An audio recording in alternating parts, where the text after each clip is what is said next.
Continuamos a fondo y siempre es muy interesante escucharlo a Diego Giuliano, secretario de Transporte de la Nación, que estuvo precisamente aquí en el estudio acompañándonos, Claudia, ¿no?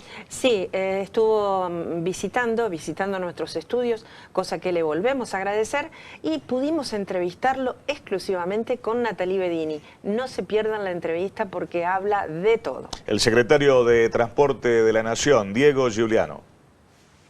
Hoy en A Fondo recibimos una importantísima visita. Tenemos en nuestros estudios al secretario de Transporte de la Nación, Diego Giuliano. Un gusto, Diego, de tenerte aquí y, por supuesto, de recibirte en nuestros estudios. Muchísimas gracias por la invitación. Para mí es también una alegría poder participar con ustedes en esta charla que ya alguna vez tuvimos y que hoy retomamos.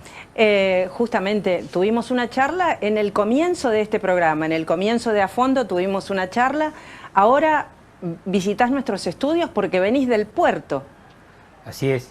Tuvimos hoy una presentación de algo que venimos hace mucho tiempo construyendo, que es la política de puertos, en este caso el Ministerio de Transporte de la Nación, hace inversiones muy concretas en algunos puertos. En el caso de la provincia de Santa Fe fue en Reconquista y en la ciudad de Santa Fe, con lo cual el puerto de Santa Fe pudo adquirir una grúa portacontainers, contenedores, que es muy importante para este relanzamiento que está teniendo el puerto de la ciudad de Santa Fe después de tantas idas y vueltas.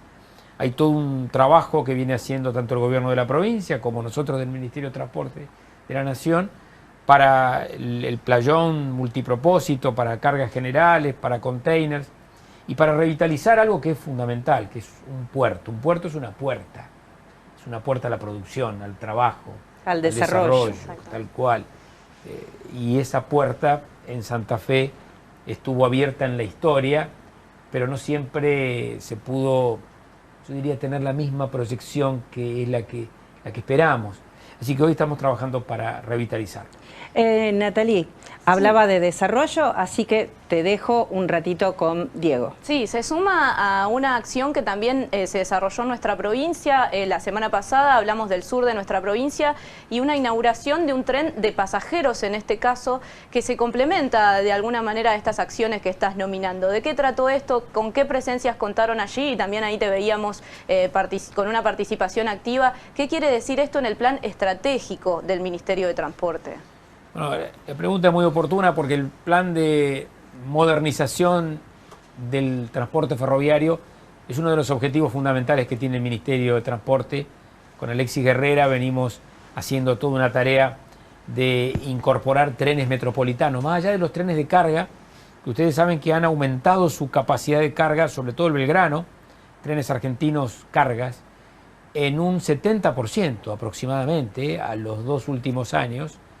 Y esto hace que tengamos un resultado muy positivo en materia de la inversión en todo lo que es ferroviario de carga, y que hayamos lanzado, por pedido del actual ministro de Economía, Sergio Massa, que fue el que planteó que había que generar 8 trenes de cercanía metropolitanos que se espejen en los 8 trenes metropolitanos que tiene hace 100 años más el AMBA, la Ciudad de Buenos Aires. La idea era 8 a 8. Y el Cañada de Gómez Rosario es el servicio de cercanía número 7. Así que este pedido que nos hizo Massa cuando asumimos, en este caso, la responsabilidad del Ministerio de Transporte, la estamos llevando adelante con mucha inversión, pero también con mucho, yo diría, mucha gente que ha abrazado este proyecto y que lo hace realidad. Bueno, ya que, si me dejás, Claudia, ¿Sí? ya que lo nombrás, también entendemos que, como en tu participación dentro del Frente de Todos, en este caso del equipo de gobierno, estás un poco más cercano al sector que encabeza el actual ministro de Economía y algunas otras frutas. ¿Cómo ves este momento político? ¿Qué relación tienen con él? ¿Cómo están viendo el futuro en estos próximos meses, en los meses cercanos, respecto de las nuevas medidas que ha anunciado Sergio Massa? Bueno, en primer lugar, nosotros lo vemos desde la gestión. Estamos claramente enfocados, en este caso, en la gestión de transporte. Y cada una de las inauguraciones, de los tramos que generamos, de las nuevas expansiones del sistema ferroviario, como del sistema fluvial, marítimo, para nosotros son resultados que son los que nos pidieron, ¿no? Gestionar hoy las necesidades del país en materia de transporte. Massa es un hombre que viene de la Cámara de Diputados de la Nación, de ser diputado y además ser el presidente de esa Cámara. Y la verdad que la decisión que tomó, y esto lo decimos con todo orgullo, la decisión que tomó de hacerse cargo de la economía del país en un contexto como el que todos conocemos, mundial y nacional, es un acto de responsabilidad y de compromiso muy fuerte. Con lo cual hemos acompañado la decisión de Sergio Massa, a pesar de que parece muy raro, ¿no? Alguien que deje el sillón más grande del sistema parlamentario, junto con la vicepresidencia, es ser presidente de la Cámara de Diputados, de haber renunciado al cargo de diputado para gestionar la economía y otras cuestiones, ¿no? La agricultura, producción, todas áreas muy concatenadas, muy vinculadas a el perfil de un país que tiene que ponerse de pie a través de su trabajo, de su producción y de también, por supuesto, una economía que empiece a plantear el primer punto que Massa dijo cuando asumió, que fue el desarrollo inclusivo. Desarrollo inclusivo. ¿Sí? Luego vienen las medidas, luego vienen la cuestión de las reservas, luego vienen las políticas en materia de Banco Central, luego viene todo lo demás, la toma de créditos, pero lo principal es que todo va hacia el desarrollo inclusivo del país. Hay un mensaje muy claro en términos a algunos sectores de la economía, que son justamente quienes encabezan de repente este desarrollo o quienes deben crear las oportunidades, pero a su vez hay un debate que está presente en la actualidad en la sociedad y tiene que ver con esto de los, entre comillas, planes sociales. ¿Qué opinión tenés vos acerca de esto? ¿Qué opinión tenés acerca de esto que pronuncian los distintos dirigentes nacionales de convertir estos planes en trabajo? ¿Cómo sería ese proceso para vos? Bueno, los planes nacionales, Natalí, los planes que se denominan así, ¿no?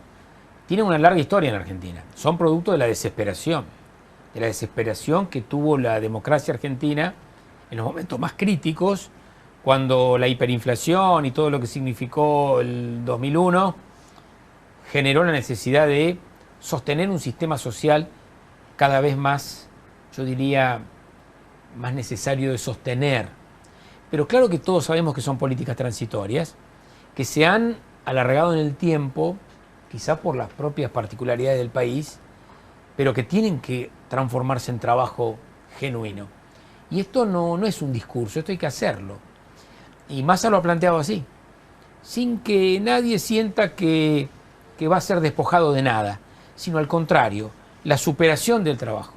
La superación que significa que un plan que es una asistencia transitoria frente a una necesidad social clarísima, se transforma en un oficio, un trabajo concreto, en alguien que pueda sentir el orgullo y la dignidad de ser un trabajador en la Argentina o una trabajadora en la Argentina, que es una de las esencias de nuestro movimiento político. El justicialismo nació en torno al trabajo, no nació en torno a otras cosas, ni a la especulación, ni a las finanzas, ni a la desocupación. El justicialismo tiene como eje central trabajadores y trabajadoras. Y todo lo que hagamos para esa transformación de quienes hoy, diría por varias generaciones, han padecido la falta de trabajo, va a ser fundamental. Es el nuevo, yo diría, movimiento que se va actualizando ante las necesidades sociales. En cuanto a eso, el potenciar va en ese sentido, de ser un plan que se convierte en trabajo. El potenciar va directamente en ese sentido, me parece. Clarísimo. Va hasta en su nombre, ¿no? Es la potencia del trabajo. Es decir, es generar la capacitación, el oficio, te diría hasta la actitud de que esto que es una ayuda se transforme en un trabajo genuino. Y uno ha tenido, como ustedes se transforma en la dignidad del trabajo. Así es. Ustedes sobre todo en la relación con mesas de trabajo, que fíjese que se llama mesas de trabajo. Es decir, otra vez, ¿no? Esa esencia.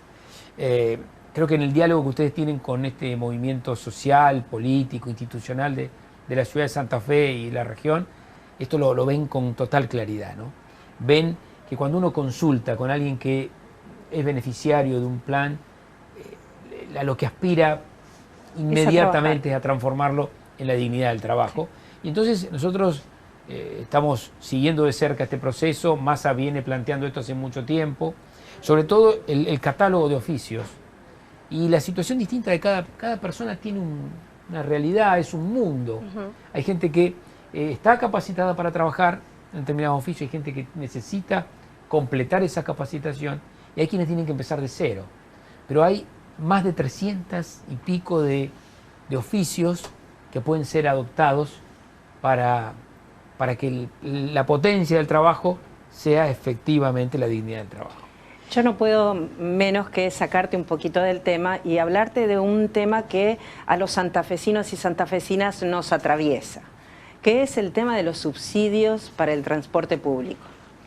Y digo que nos atraviesa porque estamos mes a mes con un conflicto con el transporte y los santafesinos y santafesinas lo sufren porque no tienen con qué ir a trabajar, los chicos no van a la escuela, porque el transporte público es eso, es el traslado del trabajador y el traslado de los chicos a la escuela. Sin duda que nosotros tenemos ese mismo concepto que ustedes. Para nosotros el transporte público tiene que ver con algo profundamente social. Porque quien se toma un colectivo lo hace porque o va a trabajar o va a buscar trabajo, o va al médico o va a la escuela, o a donde sea, ¿no? También puede hacer otro tipo de actividad. Pero lo toma el que lo necesita. Entonces, la situación de los subsidios hay que tener en cuenta esto. Nosotros de transporte distinguimos el transporte que pertenece a las provincias y a las ciudades, como el de Santa Fe, Rosario, Catamarca, La Rioja, y el transporte exclusivamente federal, que es el que va de un lugar a otra provincia, una provincia a otra provincia. Eso por constitución, el interjurisdiccional, corresponde a la nación. Entonces, en un modelo de transporte nosotros definimos qué líneas, qué frecuencia, qué micro, controlamos y fiscalizamos y fijamos tarifa. En el otro lo hace la ciudad de Santa Fe o la provincia. Con lo cual, acá hay una historia rápida que hay que contar. El gobierno anterior, el gobierno de Mauricio Macri, prácticamente eliminó el aporte al transporte del interior, como lo llamaban ellos. El Fondo de Compensación Federal lo eliminaron con un consenso fiscal, que también las provincias firmaron, menos una, San Luis, que no firmó. A partir de ahí se eliminó el subsidio al interior prácticamente. ¿Qué ha hecho el presidente Fernández? ¿Qué hemos hecho nosotros? Primero hemos triplicado, desde el comienzo venimos triplicando, y este año el 60% más, a pesar de que la oposición no votó, rechazó el presupuesto nacional que tenía esta cifra. Exacto. Y en segundo lugar lo que hicimos fue intentar que el gobierno de Rodríguez Larreta asuma sus 32 líneas, que las dejaron en los tiempos donde eran más amigos del gobierno nacional, las engancharon en el sistema del subsidio nacional. Y esto provocó una distorsión enorme. Tremenda. Ahora, esto lo escuchamos muchas veces en boca también del gobernador Perotti, también en algún momento el gobernador de Córdoba lanzó este reclamo, entre comillas, al gobierno nacional respecto del subsidio que sí recibe AMBA, por ejemplo, y lo traigo a colación también de lo que decías de los trenes de pasajeros con lo que cuenta esta zona de nuestro país que centraliza las políticas públicas y también los subsidios. Desde el accionar de ustedes, además de este escalonamiento y esto que venís definiendo que hace Alberto Fernández, ¿cómo están pensando federalizar las políticas del Ministerio de Transporte? Bueno, una es esta, ¿no? Nosotros en este último tiempo, la semana pasada fue, mi secretaría con el ministro Guerrera, hemos aumentado la tarifa del AMBA en un 40%. Y esto, ustedes saben que trae un impacto. Sí. Le aumentamos después de 3 años y medio de que no se aumentaba. Nosotros no aumentamos durante la pandemia, por supuesto. Pero esta diferencia que ustedes dicen, esta distorsión interior AMBA, tiene que ver con eso. Entonces, aumentamos la tarifa al 40% para el transporte en el AMBA. Le queremos devolver a Rodríguez Larreta lo que dejaron enganchado, que se consume la mitad del presupuesto nacional dirigido al transporte del interior, la mitad. Y finalmente lo que estamos haciendo es nosotros sí aportando más. Y así como la provincia de Buenos Aires asumió su propio transporte, queremos que la ciudad autónoma de Rodríguez Larreta también lo asuma. Porque si no, el federalismo es discurso. Y los discursos, nosotros lo hemos dejado de lado y hemos realizado hechos concretos. Vos me decís, Natalí, pero ¿lograron el objetivo? Y empezamos a que la brecha se vaya cerrando. Ahora, la desproporción es tan enorme de lo que han hecho que no es de un día para el otro que podemos decir que estamos iguales. Y en nuestra provincia específicamente, porque uno también ve la diferencia de repente entre las ciudades del sur o la ciudad más grande del sur y de repente Reconquista. Vos también decías recién que habían hecho algunas acciones en el puerto y demás. ¿Cómo es la federalización interna de esas políticas en nuestra provincia particularmente? Bueno, la provincia de Santa Fe, esto hay un estudio que ha hecho una consultora, una fundación que establece cómo se reparten los recursos que la nación le manda a las provincias dentro de cada provincia, para ver si hay federalismo interior o no. Y bueno, cada provincia tiene su trayecto, ¿no? La provincia de Córdoba, por ejemplo, casi el 50% lo entrega en la capital, cordobesa. En el caso de la provincia de Santa Fe, casi el 60% va a Rosario. ¿Cómo distribuye Santa Fe los recursos, ¿no? Esto es lo que dice este informe. Y te diría que la ciudad de Santa Fe tiene casi el 14%. Quiero decir, se reproducen estos fenómenos de concentración, no solo en la relación nación-provincia, sino en las relaciones internas de las provincias. En algunas es casi todo el recurso del transporte va a un solo sitio. Y eso no es bueno, porque necesitamos redistribuir, porque necesitamos que aquello que nos piden también lo hagan internamente. Porque si no, pedimos en Buenos Aires distribución equitativa y cuando traemos la plata a la provincia, la ponemos en un solo sitio o en dos al menos. En cuanto a la federalización, creo que la hidrovía también va a ayudar muchísimo a la federalización. Y ahí Santa Fe tiene un rol fundamental en la hidrovía. Contame cómo está funcionando por ahora. Bueno, ustedes saben que hidrovía es yo le llamo la vía navegable troncal. La vía navegable troncal es, le diría, un eje de integración latinoamericana impresionante. ¿Por qué? Porque es una gran autopista fluvial que, te diría, impacta en 5 países limítrofes y que además tiene 7 provincias costeras. Es decir, es una ventaja. Hay solamente 3 hidrovías o vías navegables de este tamaño en el mundo, que puede ser la del Volga en Rusia, la del Rin, menor todavía que esta, o la del río Mississippi en Estados Unidos. Quiero decir, hay muy pocas.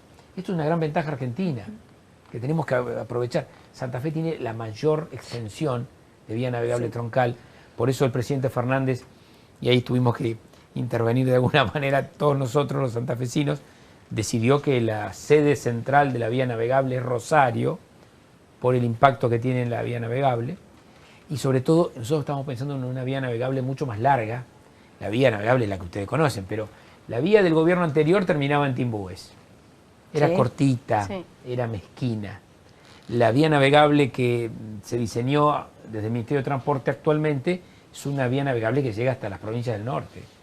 ¿Por qué? Porque esto es yo diría, el gran carisma de la hidrovía. La posibilidad de esa interacción y de llegar, de perforar la Argentina, de llegar al fondo de la Argentina y al frente de la Argentina. Porque el fondo y el frente es una palabra que ponemos nosotros. ¿Dónde está el frente de la Argentina? Nosotros decimos dónde es el frente. Entonces podemos decir que el frente de la Argentina sea Posadas y no solo Buenos Aires. El fondo y el frente es una cuestión de decisión política. Bueno, la decisión del Ministerio de Transporte es que el fondo y el frente sea lo más profundo posible. Y los barcos que están en el medio del océano, y que ustedes los ven en el medio del océano en algún momento, ustedes los ven que pasan a cuadras de su casa. Y esto es la gran ventaja. Ahora, ¿qué hicimos? ¿Qué hizo el presidente Fernández? ¿Qué hizo Guerrera? ¿Qué hizo Meoni? Es transformar a la vía navegable troncal en un ente que le corrimos el velo también, ¿no? Ustedes se acuerdan que había una empresa, 2 empresas que hace 30 años que están y que tiene un modelo de concesión de la década del 90. Nosotros pensamos en un modelo de concesión nuevo. Bien, ha sido una hermosa charla la que hemos tenido y hemos recorrido todo el mapa santafesino y casi de la Argentina. Muchísimas gracias por compartir estos momentos aquí en nuestros estudios. Gracias, Diego Giuliano. Me han paseado por todo el programa. Yo que soy profesor, la verdad que si ustedes fueran profesoras, tendría que estudiar paseamos mucho, de aquí para allá, estudiaste todas las bolillas, estás aprobado. Todas las bolillas, todas las bolillas. Y seguramente lo esperamos de vuelta porque seguramente quedaron cosas. Seguramente, Bueno. lo vamos a comprometer. El mérito fue de ustedes, así que muchísimas gracias.